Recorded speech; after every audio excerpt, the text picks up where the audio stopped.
Welcome back to another episode of Worldie Unboxed. Today we are joined by David Abadin, the founder of DisCo, a food and beverage distributor, putting the incumbents on notice with a tech-forward approach to the grocery supply chain. We discuss how DisCo is shaking things up, what David envisions for DisCo, and how our journey at Worldie is not so different than David's. As always, follow our journey at worldiebrand.com and check out our YouTube channel and Instagram page for more content and updates. All right, let's talk to David.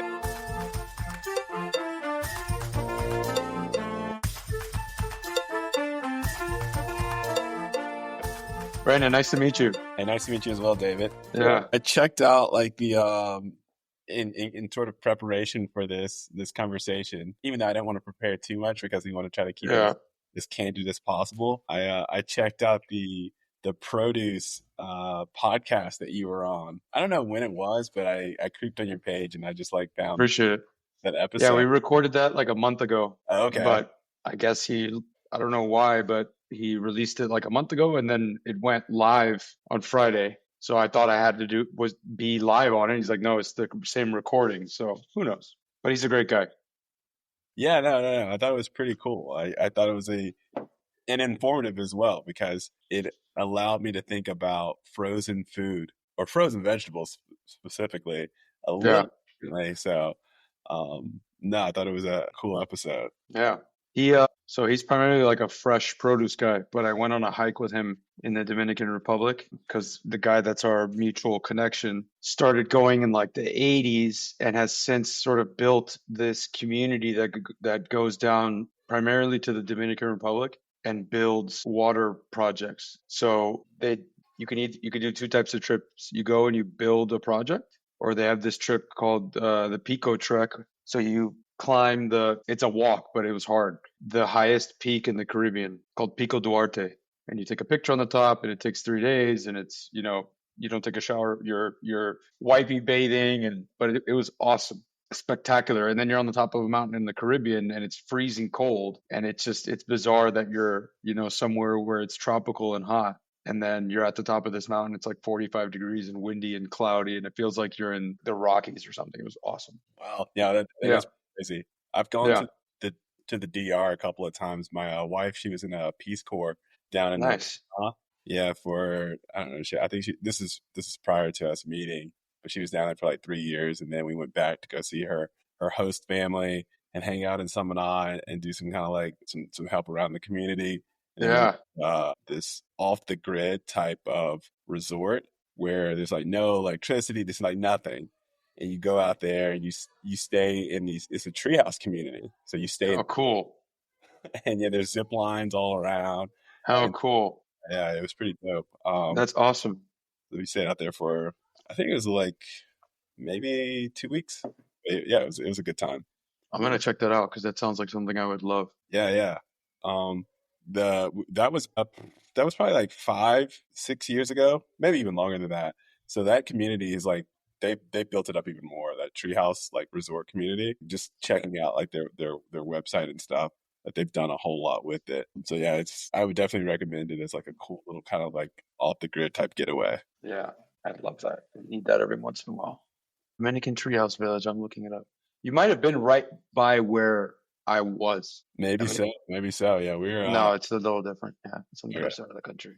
We did get on a clip. It was not 45 degrees and windy, but we did some like jumping off this cliff into the water. It was like a 40-foot jump or something. It was pretty crazy. Like it took a while to like get up enough courage to go out and make that type of jump. But like, yeah, we did some jumps off the cliff into the ocean. That's awesome.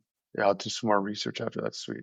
The little picture, I don't know if you guys have the whatever you call it, like the sidebar on your screen. Like I see me, Brandon, and Aaron. Yep.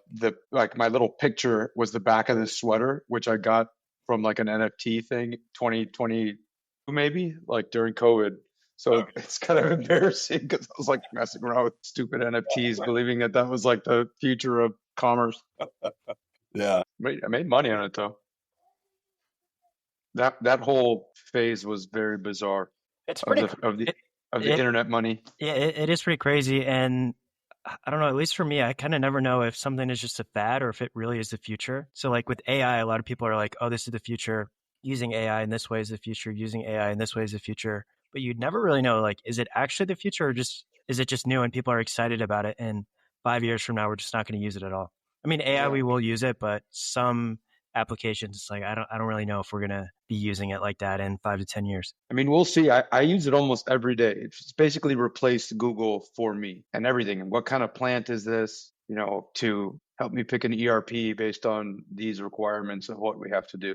And certainly is like what we're trying to do with DisCo, the amount of like idea vetting and sort of brainstorming that you can do is kind of where I see, at least in my use case, like the most juice for my squeeze. Some of the like service providers that I'm using, some of the stuff couldn't be done like 2 or 3 years ago in terms of like, and I don't want to say tech illiterate, but there's people that I don't code or know how to do any of that stuff, but a lot of what they can do and sort of the pace at which they can do it has significantly increased. Like when we have my ERP has to end up talking to warehouses. So like at my old job, you'd literally have to log on to their website, which is probably run on some archaic, platform or whatever, download a report, manually enter the data into your system, which is ripe for like fat fingers and data inaccuracy and stuff like that.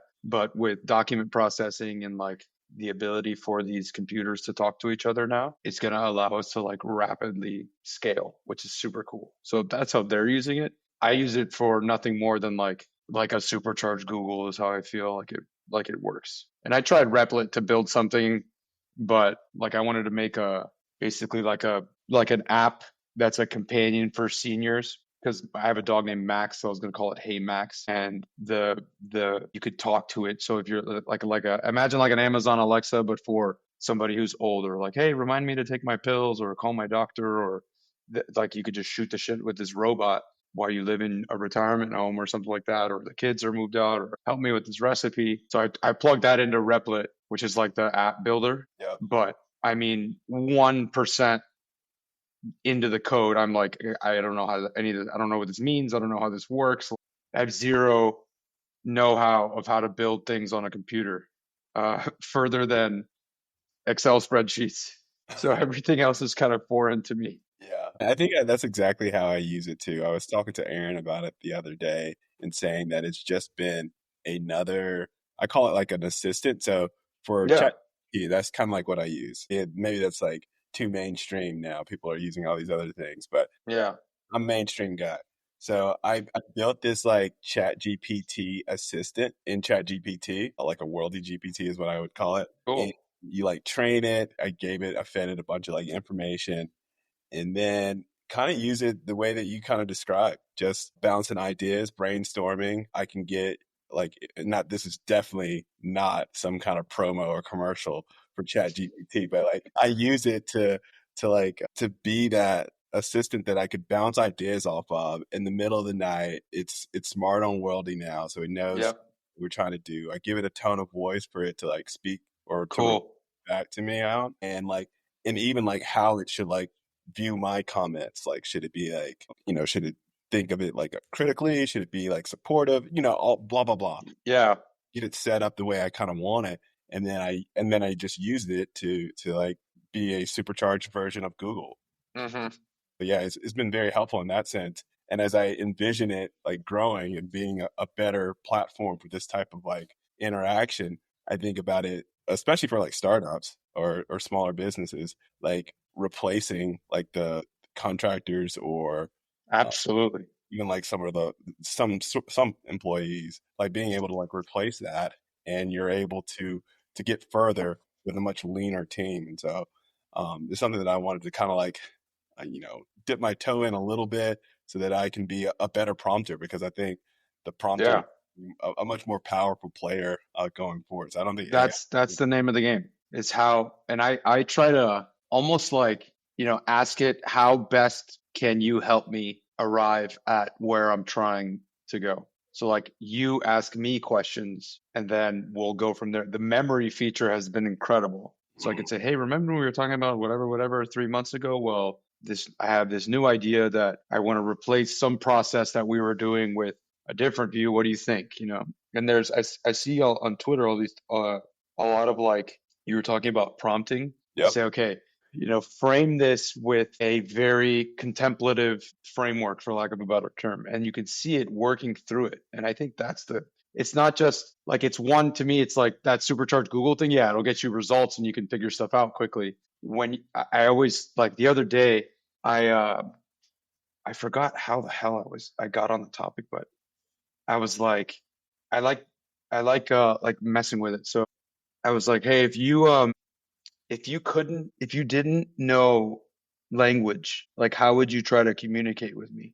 And it started sending like, what would you call it? Like, pictures or something to you? Or? yeah, but like in little bits of data. Like it didn't build a picture like with Dolly or Midjourney or something. It shot like a bunch of symbols out.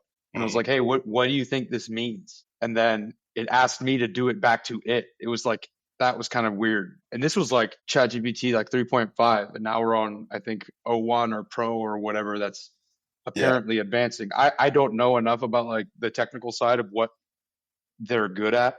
So I just kind of used the normal one and hope it works. Yeah. But it's fascinating. It's super cool. That like parlay that into what we're doing with food. It's like a completely different side of business. Like food, it's super tangible. It has to grow in the ground or on an animal or on a tree. Mm-hmm. And the technology side is just instant. So particularly in like our space or my space, it seems like the industry is so old school. Like the company that I used to work for, when I was like, hey, we have terabytes of data, sales level data. We sold product 1, 2, 3, 4, 5 and zip code A, B, C, D, E. Like, let's just dump it into the thing and see what it thinks. And granted, you need to add on all sorts of stuff about like demographics and to get at a cooler, clearer picture, but like it was kind of met with hesitancy. And I think that's why a lot of what we can do with the company that we're trying to build can just skip like a stage of evolution, because all the guys are still using, like I show a picture to a lot of the people that I'm talking to trying to, network and stuff. This app this company that I worked with builds a white label app or white label apps for food distributors. So the customers, whether it's like a chef at a restaurant or a buyer at a supermarket, can place an order like an Amazon kind of deal, and then it gets delivered. But they added a feature where you can take a picture of like a handwritten order and it'll upload it into their order thing. And it's literally Sharpie on the back of a cardboard box. That was somebody's order. And you're talking like US Foods and Cisco and all these guys are like multi-billion-dollar companies. And the orders or the transaction level is done literally on text message, voice note, WhatsApp, like pictures. It's insane. So there's just a huge opportunity to, at least with what we're doing, to not have to evolve an organization, but like build it from the start with these tools, because it's not that it's an older industry in terms of like the people who are working in it. There's very few butchers around. A lot of these guys, everybody was like that I worked with or still work with is like, hey, I've been doing this for 50 or 60 years. I've been at this company forever. And it's like, it's kind of it's a very slow moving, convoluted industry. So that's what we're going to try to build. Hopefully AI can help. And I'm sorry I'm rambling, but no, there's no booze in here, I promise. This is a mocktail. It looks like that. I'm watching a lot of shorts now because we're trying to do a lot of posting and creating content on our social networks. And I see this. It's not an alcohol beverage. It's a version of it. I think it's called Breeze or something. I want to say yeah. And so like it looks that drink that you just held up looks like a Breeze. I don't know what gives you the buzz in a Breeze, but I think it's THC for one version, and then I think mushrooms, like lion's mane, for another version. Yeah, that'll do it. That will definitely do it. That will do it. Yeah, that'll do it. But like I couldn't do that. I don't smoke weed, and I used to a ton, but like I'd be afraid that I'd be like high. Yeah. Frankly, like, definitely happen. Yeah, like shit. Now I got to do this. I got to be this for another 2 hours. So like there's a guy down here that I want to work with that has like a yerba mate drink, like a energy drink, yerba mate. And his now has THC in it, and it's like 10 milligrams or something. And I just think I would be too high to like, not that I'd be comatose on the floor having a panic attack, but like, I think, lion's mane, I get it. But like THC, at least for me, would be hard. Do you ever give feedback to people that you're thinking about working with? Like, would you tell that guy like, Absolutely. hey, that's too much? Absolutely. And how Absolutely. are they receptive to it or no? Sometimes, but I think I'm a bit of the outlier, at least on the weed side. Any one of the people that I know that like casually uses, it's like a drop in the bucket, doesn't affect them at all. They love it. So I definitely have to preface it with like, hey, I do not use THC products. I even tried the Delta 8 stuff and I was like, this is witchcraft because it's legal in Florida. And so is pot to some extent, I think too. But yeah, I mean, the feedback portion is enormous for food. I was just at Expo West, and there was a ton of like copycats. Frankly, everybody trying to do a protein infused anything. Everybody's making a soda. Everything has got electrolytes in it. Everything is seed oil free. And imitation for sure is the sincerest form of flattery. But I mean, this is true with anything. Like with worldie, the real innovations are few and far between. And I think that's in any industry, but lots of like self-fulfilling prophecy people there for sure. Where, and the thing about retail with CPG, and this is what I, talk to a lot of the brands about, is that on a digital storefront, you have unlimited space theoretically. Like you could just scroll. At a store, there's finite real estate for products. So it's a much more difficult landscape to get into, one, support, two, and thrive, particularly in somewhere like soda where Coca-Cola has their stable of brands. They own that space they're called category captains. So they own that soda space. And the merchandising person or whoever's planning that inventory basically has to say, okay, has to tell Coke, we're going to bring these guys in, we're going to bring these guys in, because Coke spends so much money on advertising, so much money with promo. And they have such a big swath of the physical real estate at the stores that they can kind of command where things move. It's an absolutely crazy game, the retail side.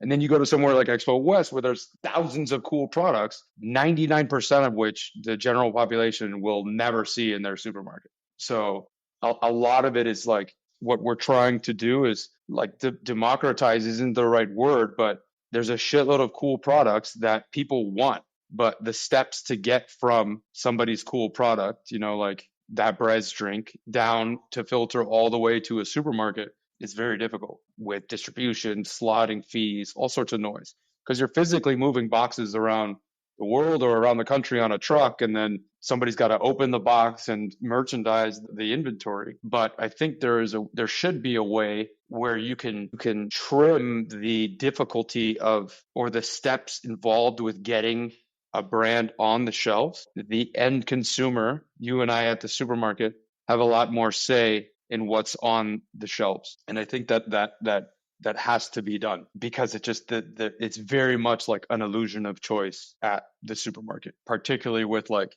soda, cereals and stuff like that. There's very few of those are like independent companies that aren't these massive conglomerates of like Procter and Gamble and Kellanova and these huge companies. 5 out of the top 10 privately held companies, largest privately held companies in the country, are somehow related to food and beverage or booze. So like Cargill is a major manufacturer of everything: meat, additives, chemicals, everything. C&S is a huge distributor that also owns supermarkets. Publix is a supermarket, and they're not even national. They have a massive footprint in the Southeast, but it's still not even a national company. And it's a top 10 privately held company in the United States. There's enormous players that have established legacies. Like PFG is one of the biggest food service distributors. They've been alive for half of the life of the United States. Company was founded in like 1840 or something. So these are huge companies that we're trying to go up against. And again, I'm rambling, but No, I think yeah, and so I guess DisCo and the way in which you're doing it, and I kind of got a little bit from the prior episode. You're doing it without any kind of like infrastructure. So is it like an Uber approach to where you don't have any trucks and yeah. so like How is that working? Are you working on an individualized level, similar to like what Uber's doing, where they contract the specific driver and they It's like right above that. So because the biggest hurdle with food, and this is a very, very broad topic, but is food safety. God forbid somebody gets sick or something, to not be liable, you need very detailed traceability of where things move around. So particularly when it's frozen or refrigerated, if something's shelf stable, like a can of Coke, you could put that in a gig worker's car and sort of do it really quickly, akin to a GoPuff or DoorDash or Uber Eats. But with food, we're like one step ahead of that, where the smallest group of individuals we'll be interfacing with are people that have like a fleet of 10 or 15 vans that can move refrigerated product around. And those guys likely won't be gig drivers, because depending on the size of the truck, you need what's called a CDL, like a commercial driver's license. But it is we're calling it asset light. I know I didn't coin that term, but the only thing we want to own is the inventory. So we'll buy the inventory, ideally, I don't want to say pre-sold, but with an understanding that the supermarket or the customer is interested in bringing it in. And then we have a network of service providers, some of whom are integrated in such that they can store the product and deliver it for us. But we don't own that. So they just charge us the fees. And so I don't have to have a warehouse managers or warehouse staff or anything like that. Everything's just outsourced. So very similar to an Airbnb, Vrbo, Uber model, but with like warehouses and big trucks and fleets of trucks and container ships and stuff like that. It's pretty cool. And again, back to like that AI piece, the ability for my system to interface digitally with those service providers is like the key piece whenever we're vetting the service provider or like the SaaS that we're going to use, because it could be the best system in the world, but if it's not able to communicate with multiple other companies that we're using, it'd be ineffective for us. Like I want to have zero data entry, zero document processing done by people. Everything that can be, because it's not a hyper, we're not hedging markets or doing anything like that. We're just facilitating logistics. And not to say it's not like a highly intellectual operation, because thinking about where to put things and how much to buy and how to approach a go-to-market or how to promote a brand is very art as much as it is science. But we don't need the human capital that a hedge fund needs or a investment banking group or anything like that. It's not overly complicated to move stuff around. Knock on wood, because I know as soon as I say that, things are going to blow up. But yeah. How many people do you have right now? Is it just you, or do you have anyone else in the business? I have a silent co-founder. So he has 2 little babies. So he can't, I haven't made money in a long time, since about this time last year. And granted, we saved up. My wife, thankfully, is fantastic and has a kick-ass job that she does well at. Have we sacrificed a ton? Sure. I'm not eating ramen noodles every night, but the lifestyle change hasn't been crazy, but it's definitely there. So that's my investment in the business. And, when we're ready to start to bring in some money, like revenue wise and profit wise, he'll probably make the jump. But he's absolutely supporting as much as he can while still having his other job. So, and he's much more of like the sales guy that is connected in the grocery industry, where I am much more plugged in and versed on the sourcing and logistics side of the business. But since I've spent so much time now basically by myself, I'm doing everything. And the cool part is it's doable. The more time I've spent by myself doing all this and playing with ChatGPT and really learning how different things work, it's really cemented the belief for me that we can keep our organization extremely lean from a human capital standpoint and still be able to scale quickly and effectively. And it's absolutely, I've never been somebody that, even at my old job, it was like I'm constantly tinkering and how do we look at this different, or what are we doing different, or how do we do it differently? I ended up training people how to use business intelligence, and I ran classes for new employees to use our ERP at my old company. I spearheaded the project with the e-commerce stuff. So I've always kind of been aware of many hats, very much a jack of all trades and a master of none. So it definitely fits what I'm doing here, which has been a lot of fun. And I think there's particularly on like LinkedIn and Twitter and stuff, there's like a romanticization of, I don't even know if that's a word, but of like super grind. Am I staying up till 4 o'clock in the morning every night building stuff? No. Am I stressed? Not really. The very real understanding of I have to do all of this by myself to make money and make this work is it's very real, but I don't feel like stressed or under the gun or anything like that. And whether or not that is good, I guess, is yet to be seen, because there's definitely like a work ethic that comes with quote unquote like starving. So, but I think a huge for me is like work-life balance. So if we can build, or if I can do this without crashing and burning from a mental health standpoint, why not?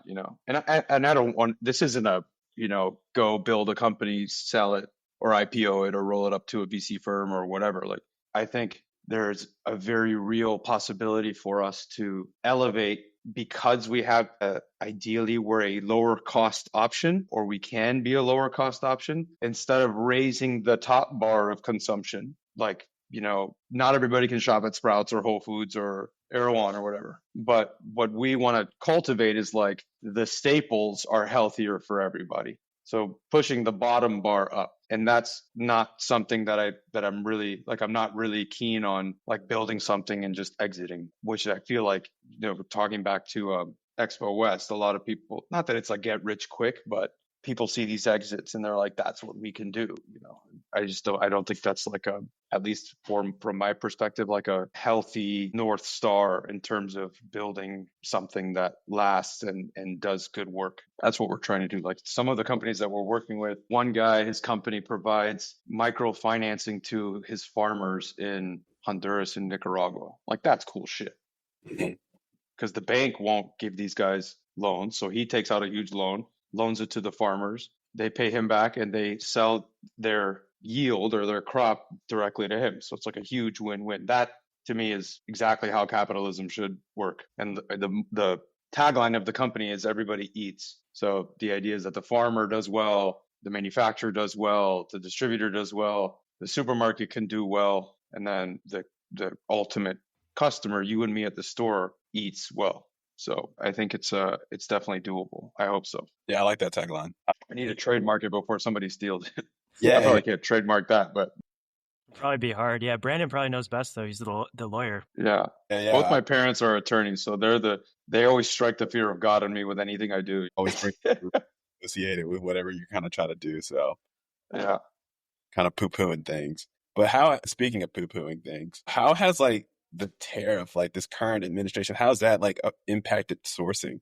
Has that like made things a bit more difficult on your end? Yes and no, because there's no other options. We don't grow, California doesn't grow enough avocados for everybody to eat. We have to source it from Mexico. And look, the China stuff I understand.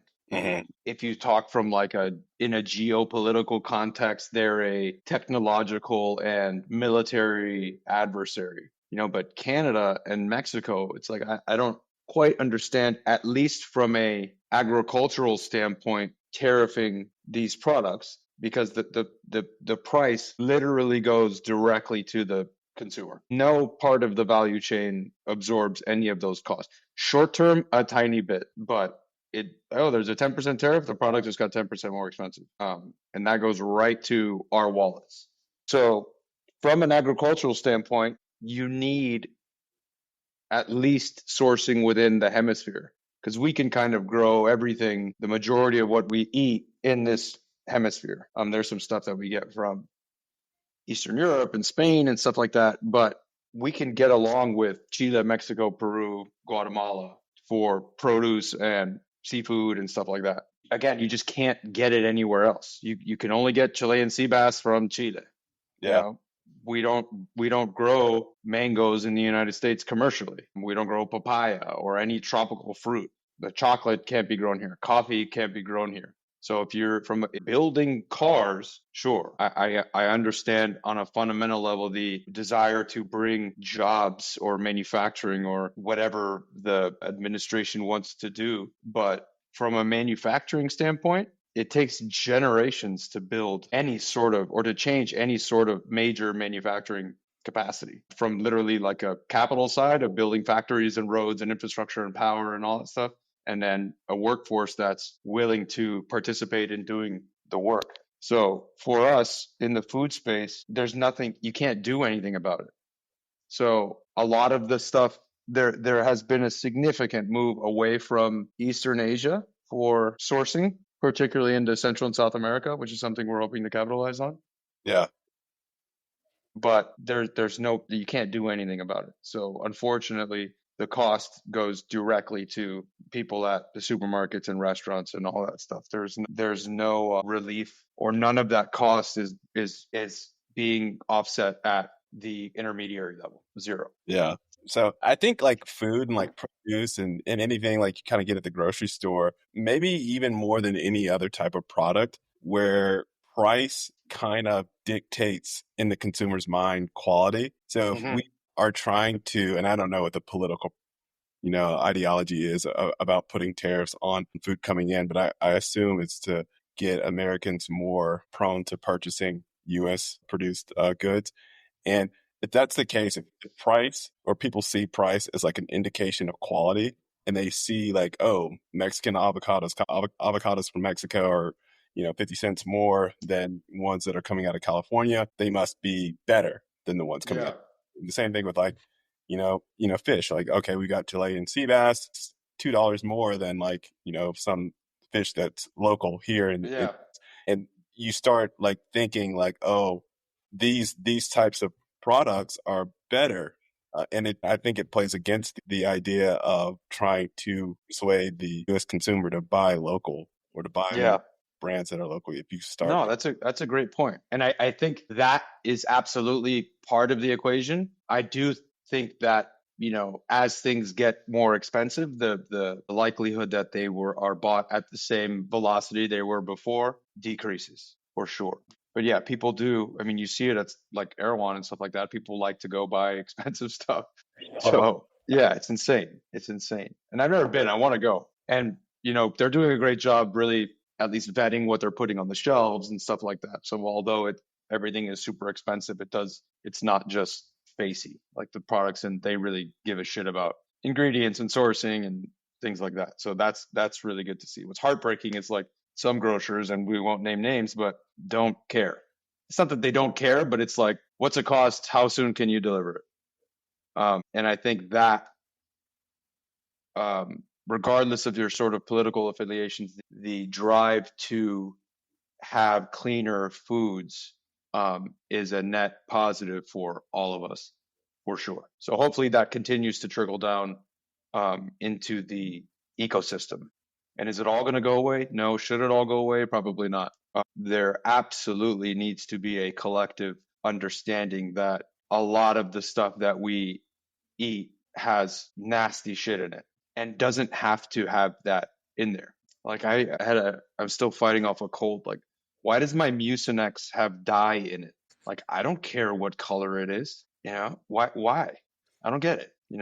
Do you think most people are aware and care about that, or do you think it's more of like a niche thing? Because when you're talking about Expo West and like seed oils, putting protein in everything, those trends, they feel a little bit more niche. Like, do you think those are going to be like broader sentiments, or are they already broader sentiments? Like, what do you think about that? I think they are. You listen to like the earnings calls and stuff of the big food manufacturers, and what they portray as the biggest threat to the industry is like the GLP-1s. So Ozempic, whatever that family of drugs really has these companies scared. And the diet that or the leanings from your doctor when you take these drugs are primarily like high protein, stay hydrated kind of deal. and not because you're less likely to snack. I think there is absolutely growing understanding of people at least caring about turning the bottle around and reading the label. But you go to Sprouts and it's like some of the stuff you look on the back and it's got all sorts of stuff you can't pronounce. And that's Sprouts. That's one of the best, most kick-ass leading supermarket in the country in terms of making sure that there's good stuff on the shelf. So some people don't care, but that's going to be anything. Some people are going to live to 1,000 and smoke cigarettes every day, and ultra marathon runners are going to drop dead from heart attacks. So I do think there is a lot of clickbaity stuff that just how saturated we are with news and getting in front of us. The average person or the average collective shifts much slower than what you'll see on the Expo West and stuff like that, where everybody needs protein. It's yeah, well, the American diet isn't going to change overnight. The GLP-1 stuff for sure is changing basket size quickly, and they're seeing that in their sales data. So I don't think, I don't know if the deal went through, but Kellogg's bought, or whatever the conglomerate was. These guys are, tens of billions of dollars transactions. They're not sinking their money into that stuff if they think that that's wavering or faltering or anything like that. Americans love snacking. The world loves snacking on American brands. So I don't see monumental shifts away from core stuff over the course of time, for sure, but not anything short term where it's I don't think seed oils are going to get banned. It's too sweeping of a you can't change stuff that quickly overnight. It's not good for anybody. God, I'm rambling like crazy. No, anytime I go into the grocery store, when I go down certain aisles, I'm kind of I can't believe that this is still sold. I can't believe it's legal to sell this stuff, and I can't believe people still buy it and give it to their kids or whatever. So I think you're right that in the short term, people are going to continue to do what they're doing, but maybe in the longer term, they'll start eating a little bit more healthy, but we'll see. Yeah. I mean, I hope so. Because who ends up paying for it is you and I that pay taxes, because the healthcare industry is we pay for all of that. So, do we have free healthcare? No, but we pay a shitload of money out of our taxes that goes to funding the, insurance and stuff like that for our issues. So I think as a country, we have we should be really pushing towards eating healthier. But again, Pepsi, Coca-Cola, Mars, Hershey's, these massive companies with multi-billion-dollar ad campaigns, they wouldn't be advertising if it didn't work. So people still eat that stuff, and they just buy up the little brands that are competing and roll them into the portfolio and see you later. And that's one of the things that we're trying to do at DisCo is regardless of the retailer, and this is a little bit of a tangent, the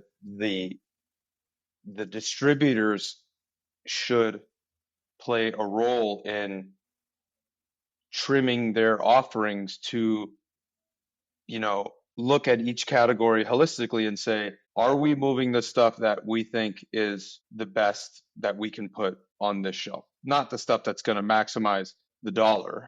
I think there's a capacity to maximize the dollar while have a cool, good for you product. And the better for you thing feels like it changes weekly in terms of, fat is good, fat is bad, sugar's good, not refined sugar is not bad. So there's always these fads, but from a general viewpoint, there is a huge opportunity to get Americans to eat better. And it needs to happen. I'm curious to, you mentioned earlier that you envision storefronts, and this is probably with the use of AI, where even in a fixed space like a physical grocery store, consumers are able to make kind of real time changes on the shelves. Okay, this, and so I mean, obviously it's not instant, but there's a relatively quick change when it comes to the inventory that's on the shelf. How do you envision DisCo being best suited to be that distributor, to be that 3PL for? Great question. So a couple of the brands that we're working with basically pulled out of selling to or into the grocery ecosystem because the distribution is so hard to manage. The distributors, the the large national retail distributors for CPG products are basically universally disliked. I mean, I've heard horror story after horror story of, hey, yeah, we got in to Sprouts, but then after 3 months, we got a $60,000 bill and we've only sold them $40,000 worth of product. Or we sold them $70,000 worth of product, we got a $60,000 bill because their entire model is fee based. So to store a product, it's a fee. To promote a product, it's a fee. Fee. And they're super opaque in terms of what happens behind the curtain. Some of them make you pay to see your own sales data. So if you sell into this distributor, you have to pay them money for them to show you where your product is going. So back to how we're going to change the storefront. These brands that have done direct to consumer, you have address level data of your customers. So you can walk into a grocery store and say, or you can walk into a buying meeting and say, hey, you guys don't have this on your shelves, but there's 5,000 customers buying this product in South Florida, for example. They're buying it online. They'll buy it in the store too. You can't get everything online, so you should sell it in the store. So leveraging that direct consumer data is huge. Then there's another couple of companies that have like strangleholds on their little carve out of what grocery does. So there's a couple companies that they buy the sales data from supermarkets. So you can go when you have your meeting with Walmart or whatever, you basically have to buy a super expensive report that shows your product's positioning volume against your subcategory of products. Like how are we doing in soda? How are we doing in salty and sweet snacks? These are like multi-$1,000 reports. So for a small brand, it's impossible. And it's not impossible. It's just, it's very expensive, but it's only retroactive data. It's only what they did sell. So you're telling less than half the story. There's a company that I'm dying to work with. I just can't afford them yet. It's called Placer, and they buy anonymized cell phone location data. At least it's anonymized to the identity of the person, like whatever, David Abadin. But they have crazy demographic data about who these people are, where they're going, or where they're coming from and where they're going. So I was doing this demo with them, and there's a Publix right next to my apartment. And I was like, I want to see, head of household household income is over 100 grand. They have between 1 and 3 kids. At least one of the parents is of Latin origin. And that was like 5 markers, and they have hundreds. So you can go into a store, and I'll sort of tie this in, but you can go into and sit with a buyer and say, your retroactive sales data isn't showing you what you could be selling. It only shows you what you did sell. So you can say, hey, did you know that your 3 stores in South Florida, the target or you're skewing 5% more than normal on Caribbean customers or customers with a Caribbean origin? You should expand that section of your retailer. Or, some of these retailers are like, well, we're a Main Street store, but hey, I was just in your store, and the person that showed me where I could find my product, I had to ask them in Spanish, and they told me in Spanish. And the Hispanic foods are behind the door that says Asian food on it. National retailer was doing this. And like I went to visit some stores in Texas, and everybody in the store was speaking Spanish. So I was like, do you guys have a Latin section with Latino products? Because that's one of the things that we're doing and what we're good at. And he takes me, and it literally just says like Mexican food. And it was this tiny little thing, but everybody in the supermarket was speaking Spanish. So how we're going to do that is, one, direct to consumer data, because you have, again, like, hey, these people are shopping at your stores. They want that product will move on your shelves. And then you layer that on top of this Placer data, where you can paint the picture of this is what your consumer is. And are you making assumptions on what people are going to buy? Sure. But if you're selling hot dogs, you got to sell buns too. I mean, if you're not looking at that, then you only see that your hot dog sales. You don't know that you'd be selling buns unless you start to sell buns. And because the space is so finite, they're very hesitant to bring new products in. So doing this, painting the picture with data is like what I think is going to really allow us to get into doors quicker and show that our methods of evaluation for brands and products and things like that work. So that is how I think you can more quickly adapt what's on the shelf to what the consumer preferences are at that store. When normally, I mean, I'm not even kidding, it's a 18-month process to get a product on the shelf. If everything goes perfect, 18 months. Because you got to talk to a buyer and then sourcing, and they have to, look at the factory and check your data and do samples and all sorts of stuff. Merchandising, well, how are we going to planogram it? How are you going to promo it? Does the case size work? Does the artwork work? So it's constantly like retroactive catching up to trends with particularly main street grocers, the Walmarts, the Publix, and all this stuff. There's like Publix doesn't even want new items. They won't bring something in, and I don't know if this policy has changed, but they won't bring something in that doesn't sell anywhere else. They won't be a first mover for anything because they basically want to know it sells somewhere else, and then hey, we'll sell it too. So even some of the grocers are like, we're not even going to participate in innovation. It's crazy. That is not that they're not participating in innovation, but like the pace at which they are willing to participate is significantly slow. Yeah. Yeah, it takes a long time to get a product from like your first initial meeting, like Expo West, unless they have a super need for it. Those products won't be on the shelves until Q3 2026. It's crazy. Yeah. No, I mean, by that time, a whole nother Expo West has gone by. Yeah.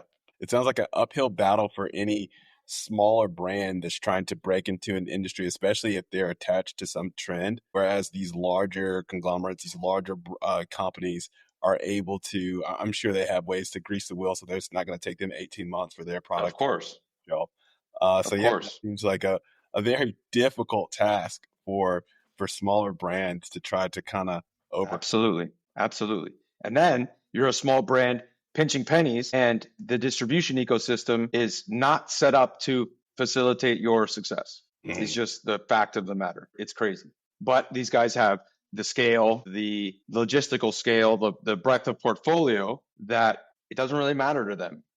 They pick the winners from like a war of attrition standpoint. If you can survive and pay your way through or make just enough money to survive and get to critical mass at retail, then you do great. But the vast majority, I feel like, fail because it's so difficult to have healthy penetration at scale nationally with retailers. And with food, and it's like with the shoes too, you guys do it. You got to do a minimum run or else your COGS is through the roof. So you have to bet on yourself and put the cart before the horse and say, okay, we're going to order 100,000 units, because if not, my shoe is going to be $300 a pair. And that's not what we want to do. Aaron and I had a really good conversation about, price points and what people see from a value standpoint at different prices. And I think I saw another, shoe thing about price elasticity with shoes. And somebody like Shaq came in and made the $25 shoe, and I think an ex-NBA guy is making a $15 shoe. Yeah, Stephon Marbury, I believe. Yeah, Stephon Marbury. So these small brands, have to buy packaging, have to buy time at a manufacturing facility, because the majority of them are co-manufactured. You can't do it yourself. It's like the same with the shoes. You guys aren't making the shoes in-house. A factory is making them. Very few of these cool brands are actually manufactured by the brand. They start in somebody's kitchen or, at a restaurant or whatever, but they very quickly, if you scale, you very quickly go to co-manufacturing. So back to like the Uber model of how this works, like that's happening even at the manufacturing level, where manufacturing is being outsourced. Is that something new? Not really, but you can diversify a lot of your spend and risk doing that with not having to be so heavily invested in your own hard asset. It's very similar. The shoes and food. It is. Sure. It is. It's got to get on a container and go halfway across the world. Some of these places come like, I don't know. Would you ever make a product yourself or no, based on what you know? I would love to. I would love to. Like Miami-Dade County is the only place in the continental United States that you can grow cacao. And I saw cacao in the DR and I was like, this is the coolest shit. Like it's a pod on a tree and it's beautiful. It's like bright red and gnarled and you're in the jungle and they cut these beans open and the like pulp that surrounds the cocoa beans is really good. I don't know why somebody hasn't made a product out of that. It's like a lychee kind of, it's like gooey, but it's really good. It's really tasty. It's a little bitter, but it's sweet too. It's like sweet and sour. But the chocolate is super cool. It's the most expensive it's ever been from a price per kilogram standpoint for raw material. But how cool would it be to grow chocolate in Florida and have like the United States or a made in USA super high end chocolate bar? Like that would be kick ass. But that would be smaller scale farming.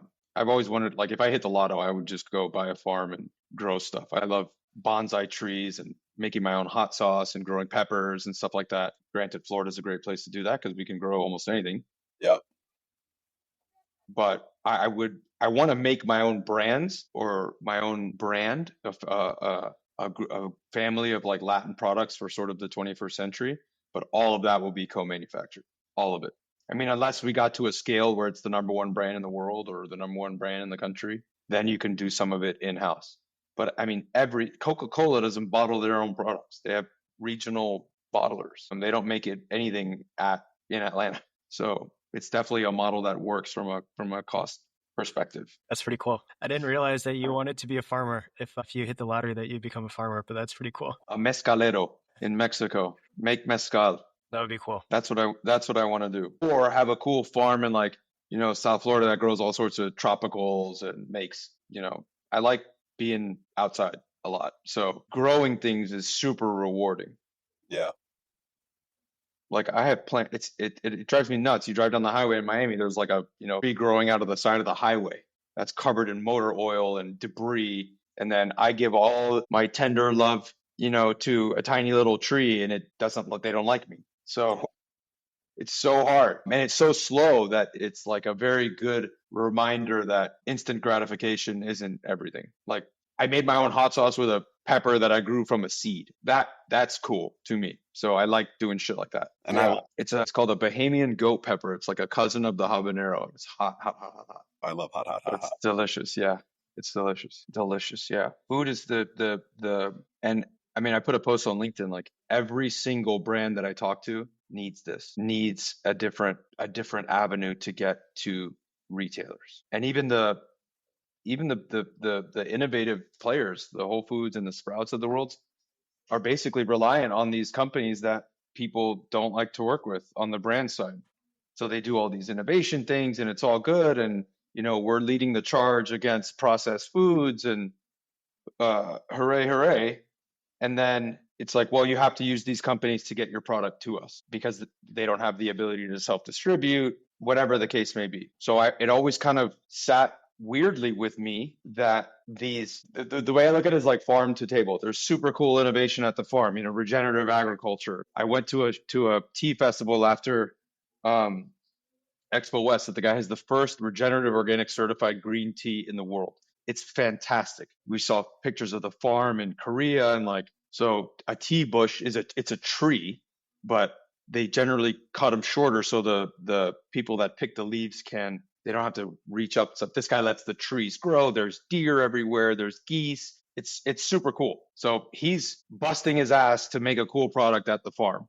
And then when you're looking at like the table side of it, so like the retailer, it's like, yeah, we're, recyclable packaging, or we don't want we're shifting away from plastic or lowering our carbon footprint or whatever. And then the two in farm to table is like nobody thinks about it and it's super broken. So sometimes I walk around these shows like, why am I the only one talking about distribution?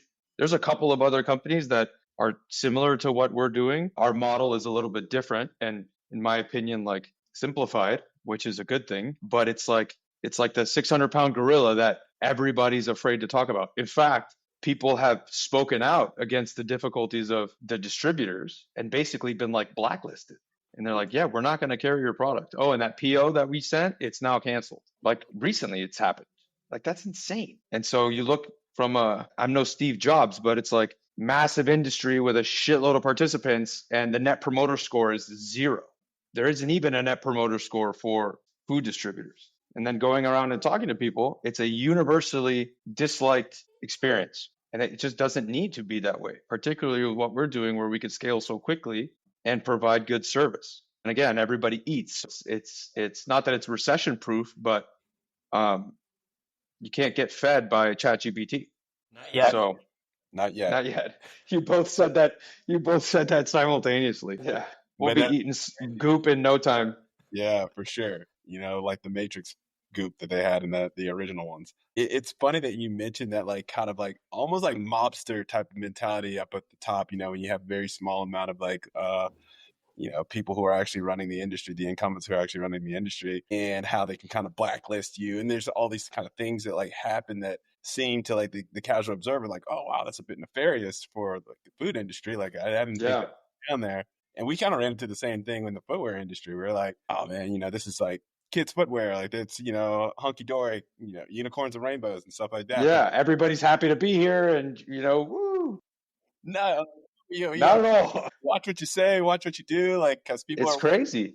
Shut down, you get blacklisted. We're like, whoa, is that really the case?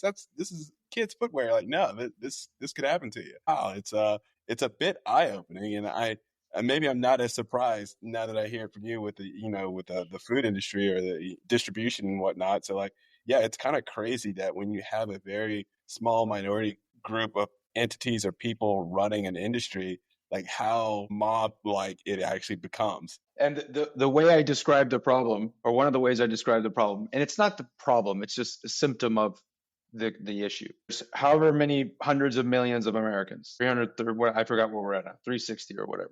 80% of the supermarkets, between 70 and 80% of the supermarkets in the country are like large retailers, Walmart's, Kroger's, Publix, the big chain stores. The people, so shitload of people,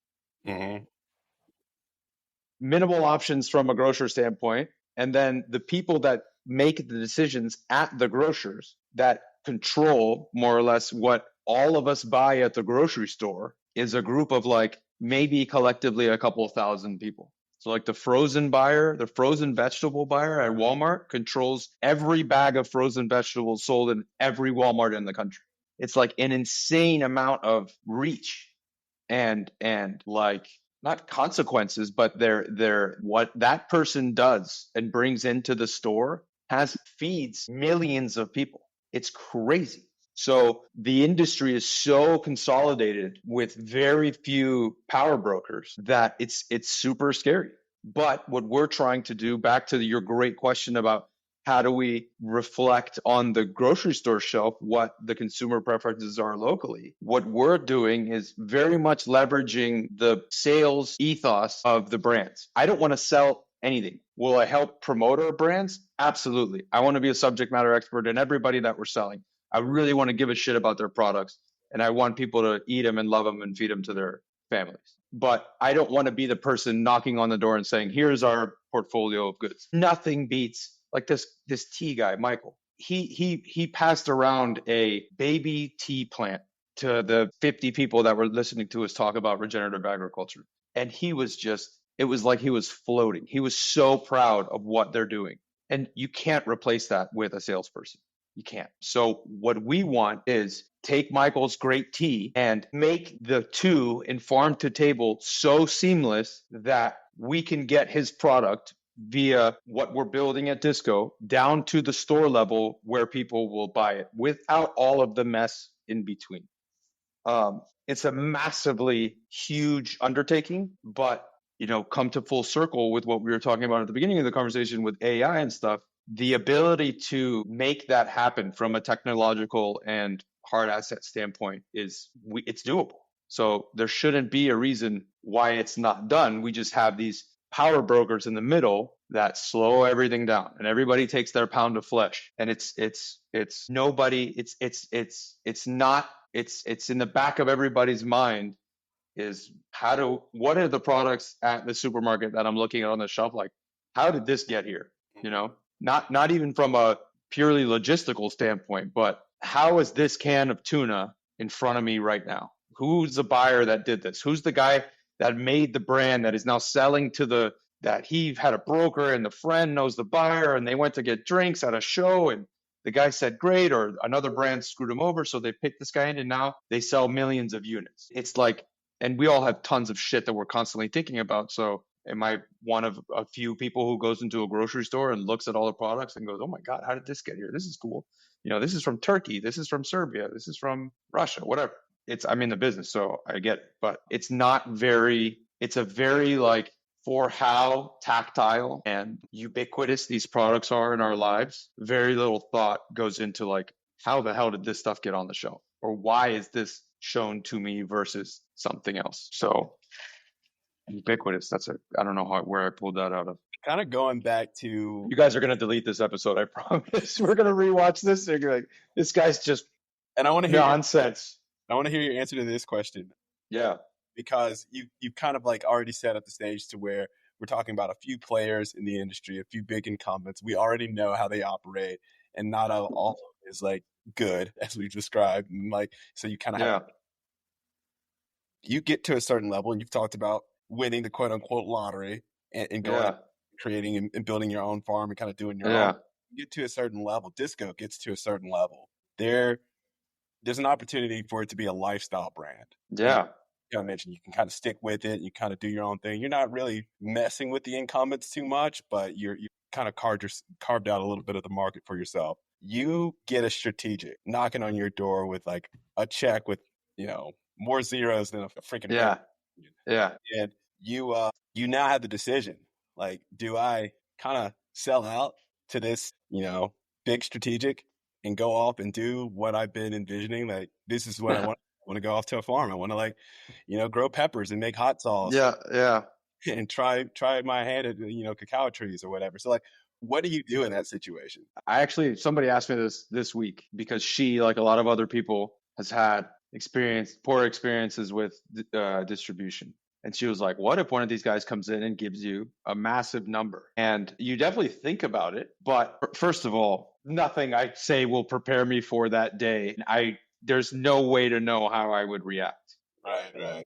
It's what I've kind of been telling myself in terms of what I envision our strategy to be if we want to take on investors and stuff like that. The fit has to be there. So it depends. I mean, I really don't think what we're doing is something that is overly like laborious in terms of time for me or anybody that we hire or bring on. It's not like I've been a plastic surgeon cutting people open for 30 years and I want to go retire so somebody buys my practice. I don't see why, particularly if we get to the point where we are really making what people are eating better, why I would need to like offload it.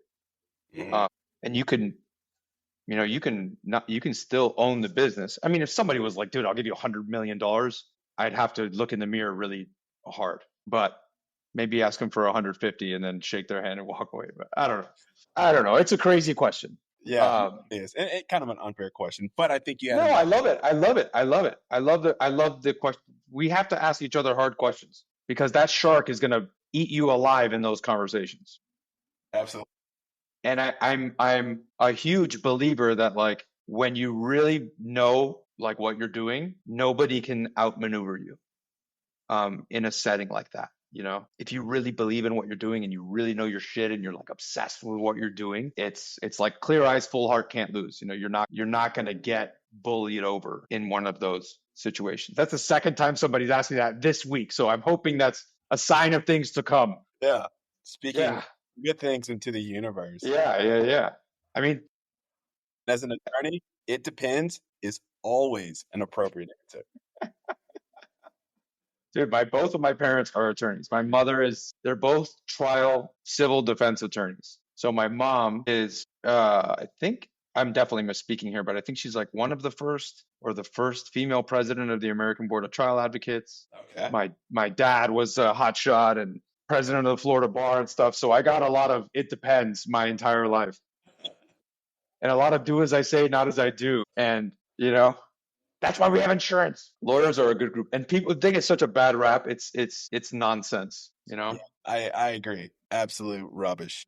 A good lawyer makes you feel like you're invincible. You said we need what was that? A good lawyer or good advice is it makes you feel like you're invincible. I sat down with a friend of my dad's who's an attorney who does like business planning and stuff.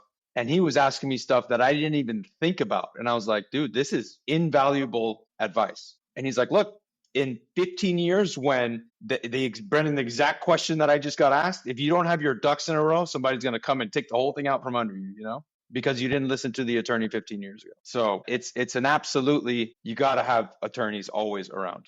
We need them. I mean, only like to carry that on out into like an analogy, you're really only scared and worried like about a test or an exam or something like that when you're not prepared for it. And so like having good advice, having good preparation, it takes the fear out of it because you know what's coming, you know what to expect, you prepared for it. So yeah, I can buy that, even if it's a bit biased since I am an attorney. Yeah. So we got 5 minutes, right? Yep. Yeah, we got so 5 minutes like, left. we usually have some like rapid fire questions. So I don't know, Aaron. Yeah, I love rapid fire questions. We'll do the rapid fire questions. Yeah. So what would you say keeps you up at night about your business? Scale. If you have like to move a truck from one warehouse to a customer costs $1,000, let's say. If you have one case on that truck, then that case bears the full brunt of the $1,000. If you have 1,000 cases on it, then it's $1 per unit. So that is where that's what keeps me up at night, is like making sure how to maximize scale or maximize our impact through the logistical network. That's what keeps me up for sure. That makes sense. Scale it's hard to get to, but super important. Yeah. So what would you say has been the hardest part so far about your entrepreneurial journey? The hardest part has been getting in front of decision makers. It feels like a very high wall. The gate is very tall and very heavy to get into these conversations with people. They're extremely busy all the time. These buyers are super busy. They have 1,000 people pitching them at every corner, every time they're out and about, every show. They're super busy. These guys turn their badges around at the shows so people don't see that they're the buyer from Walmart or Amazon or Whole Foods or whatever. Because if not, they just get mobbed. So that getting in the door and then explaining to them what we're trying to do has been the hardest part of the journey. And on the flip side, what would you say has been the most rewarding part? So the highlight of my professional career was when they greenlit this e-com project at my old job. It was like I was obsessed with it.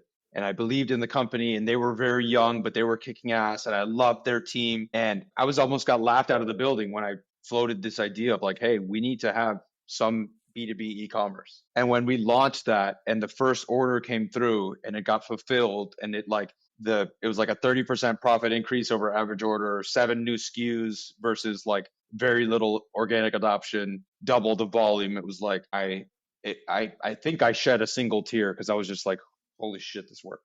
So I texted the woman who was like my project manager on their side on Friday, like, hey, I think we're ready to turn DisCo on with you guys. And their software was what really pushed me over the can we build this hump where they will be my quote unquote Salesforce or my transactional entity. So me approaching them like, hey, I think we're ready to turn you on is like, that was cool because I'm building the business around that. So that's been fun. And what do you know now that you wish you knew when you started? That the business sales time was going to be a lot longer. One of the mistakes that I made, probably the biggest mistake, was I didn't thoroughly vet enough a piece of software that we're using, and it doesn't work for everything that we need to do. And I thought it did, but it didn't. So we've also been paying for it and not using it because I thought we were going to have business like last August, and things just haven't materialized yet. So I think I get very like anxious for things to start, and giving myself a little bit of like breathing room to understand that the cycle times are longer. That's definitely something that I wish I knew. And what advice would you give to an aspiring entrepreneur or a first-time founder? Aaron, you and I talked about this, and I've been thinking about it since. It's like, just keep moving. Like some days are really slow for me. And some days it's like, holy shit, I just got off the phone with somebody who could change my life tomorrow. So it's like lots of highs, and then periods of looking at yourself in the mirror and your bank account going in the opposite direction, going, what did I get myself into? So also exercise, don't get bogged down in trying to burn yourself out, because it's just not, it's not sustainable. And definitely prioritizing or having the freedom of not like a 9 to 5 and staying regimented with exercising has really, I think, helped keep me even keeled. So healthy is you can't run a business or build cool shit if you're cloudy all the time. So I think that is huge. Yeah. And then what would you say, what does success look like for you? Either in life, with this business, however you want to define that. What does success look like for you? So my dad was, this is actually a crazy picture. I have this on my desk. This is a dredge boat that my dad worked on in the Mississippi River. So he was born in Cuba and they came here and had nothing. So he worked, that's the southwest pass of the Mississippi River. So, from that to him paying for me to go to Notre Dame, that is kind of like my benchmark. If my kids can get into a badass school or do whatever they want to do, and I can make sure that they're healthy and supported, I think everything after that is great. So that to me is like what success looks like.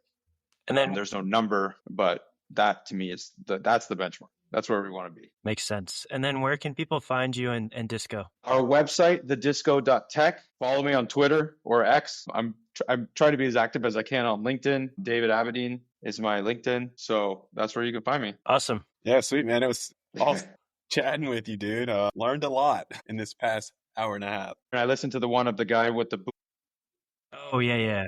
Corey. Yeah. And I did not have as good of a podcast as Corey. No. Corey is a sharp dude. No, once this goes through editing and everything, it'll be right on par. Awesome.